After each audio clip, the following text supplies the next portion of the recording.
Hello and welcome. This is Herod Bernal, Master of Arts in Education, major in Physical Education student at Notre Dame of Marbelle University. Today, I will be presenting and discussing team cohesion in sports psychology.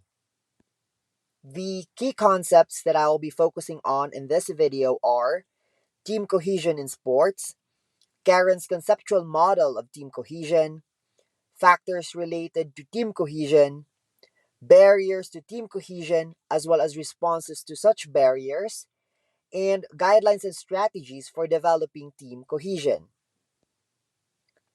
Team cohesion. What is team cohesion? A team can have the best players, but it doesn't necessarily mean that they are successful without effective team cohesion. Caron defined team cohesion as a dynamic process that is reflected in the tendency of a group to stick together and remain united in the pursuit of its instrumental objectives and or for the satisfaction of members' affective needs. It is essentially how well a team works together and is crucial for a sports team to be successful. The success of a team is based on how well individual athletes are performing, as well as how well the teams are working together. There are two types of cohesion: task cohesion and social cohesion.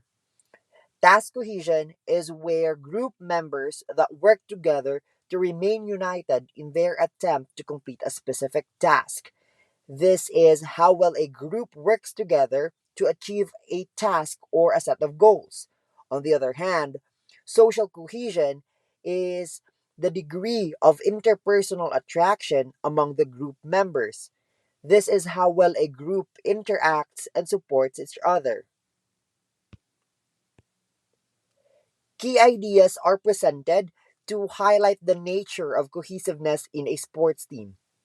Multidimensional. Team remains the solidarity as a result of many factors. An example would be a team that is strongly united because of the task objectives, but not in social issues, or a team is united in social aspects, but may tend to be poor in task unity. This means there are different aspects or different components to team cohesion. Dynamic. The trait is considered to change over time with experiences. This means cohesiveness is fluid and evolving. Instrumental. Cohesion begins in motivation that reflects the reason and purpose for group formation and maintenance. Effective.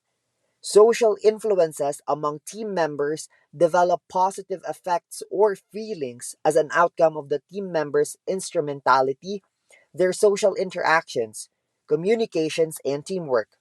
This means cohesion contains references to feelings and emotion. Complex. Cohesion is perceived solely by various members and group goals. The better alignment of all of these key ideas, the more cohesion we might say exists. Caron's conceptual framework or model of cohesion explains that each team member is an integral part of the information from various aspects of the social environment that are relevant and meaningful to the group generated from different perceptions and beliefs. The distinctiveness of both members and group's perception and beliefs are collectively unified in terms of the team goals and or member affective needs. The model is premised on the piecemeal definitions that team cohesion is multidimensional, dynamic, instrumental, affective, and complex. Caron suggests that there are four factors or antecedents, namely environmental factors, personal factors, leadership factors, and team factors. Environmental factors include contractual responsibility and organizational orientation. Personal factors include motivation, individual orientation, satisfaction, as well as individual differences. Leadership factors include leadership style and leadership behavior, coach athlete relationship, and team coach relationship.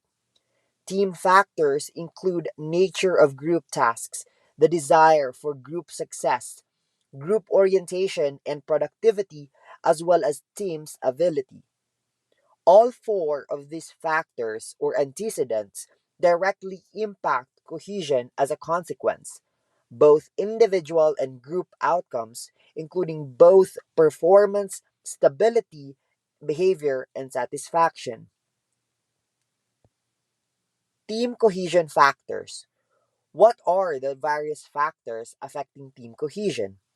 Well, several factors have been identified to impact team cohesion. Cohesion is considered a strong variable or hypothetical construct that can be associated with other factors in the area of sport research. Weinberg and Gold presented five major factors related to team cohesion. Team satisfaction. Cohesion and satisfaction are related terms. The only difference is that cohesion is regarded as a team or group, whereas satisfaction is an individual construct. Leaders perform well in building team cohesion because having a cohesive group provides satisfaction. Conformity. Social psychologists consider conformity as an aspect of social influence that are related to team cohesion. Because the more the group is influenced, the higher the conformity with the individual members. Conformity sets norms to the members. As a whole, conformity together with compliance and obedience, aspects of social influence, would enhance by the group's cohesion. Stability. This means the turnover rate for group membership as well as how long group members have been together. Apparently, teams that are considered relatively constant across a certain period of time would be more stable, cohesive, and successful. Group goals. The term refers to members who have shared perceptions and beliefs that are desirable for the group as a unit. The important thing in group goals that must be considered are members who perceive that their team engages in group goal setting for competition have a higher level of cohesion, and the higher level of satisfaction with team goals, the higher the level of team cohesion. Adherence to exercise. Coaches are prepared for team building as an innovative approach in developing team cohesion. They learn that distinctiveness contributes to a sense of group identity, unity, and cohesiveness. Team cohesion is an effective approach in sports and exercise settings. Presented are the factors and example intervention strategies that can be used. Distinctiveness. Having a group name, a group shirt or a uniform, or even a poster or slogan that can develop identity and belongingness. Individual positions. Have team divided into different areas of fitness. Use specific positions for low, medium, and high impact exercises, and allow members to pick their own spot and encourage them to keep it. Group norms. Have members introduce each other for familiarity.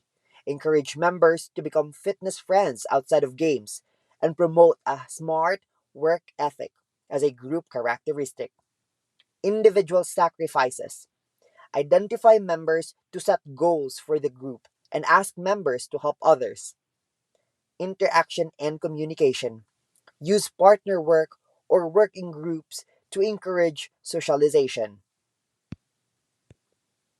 Barriers to team cohesion. What are barriers to team cohesion and how to overcome such barriers? Identifying the barriers that prevent the development of team cohesion must be taken into consideration for both leaders and individual members. Weinberg and Gold enumerated the following: a clash of personalities in the group, a conflict of task or social roles among group members, a breakdown in communication among group members or between the group leader and members, one or more members struggling for power, frequent turnover or group members, and disagreement on group goals and objectives, all of which can be considered as hindrances and nuances in team cohesion. There is a solution in response to barriers in team cohesion. Sugarman suggested the following: there should be mutual respect among members. There should be effective two-way communication that is clear and direct. There is also a need for a feeling of importance among team members. There must be continuity in practices. Every member of the team can contribute to the cohesiveness of the group. Familiarity breeds not only confidence, but also a sense of comfort among team members. These are the considerations for effective development of team cohesion. Developing team cohesion. So, how can we develop cohesiveness in a team? Thies emphasized that goals can help significantly in the development of team cohesion. Team goals should be developed by athletes and coaches together. The coach should not be the sole decision maker in establishment of team goals. The coach and the team captains can provide leadership in goal setting, but ultimately, goals should be determined by the whole team. Developing the goals together gives all athletes a sense of ownership and assures commitment. If everyone owns the goals, everyone will work together to achieve the goals. Goals should be realistic and specific. Goals which state that the team will win every game in the season or will win the season championship do not motivate throughout the season. Each team member must take responsibility for the goals. It is important that each athlete understands his or her individual responsibilities in order to successfully contribute to the team goals. Personal goals can and should be made in accordance with team goals. Process goals should be established. Process goals help make clear the path that will be taken to reach the ultimate team goals. Process goals describe what is to be done in practice as well as competition and are not focused on the outcome. Process goals enhances cohesion by providing daily successes that are accomplished by team together. An example of a process goal is to have one less error in a day's drill and exercises. The team must focus on the positive aspect of practice and competition. Dwelling on negative outcomes or mistakes may cause the team to lose sight of its goals. It is difficult to refocus on one distraction when it becomes the focus of attention. In conclusion, from both a practical and research perspective, team cohesion is an important for success. Team cohesion undoubtedly can have considerable effect on individual and overall team performance. Thank you for taking the time to listen, and I hope you have learned something of value that can help you. Again, this is Herod Bernal. Goodbye.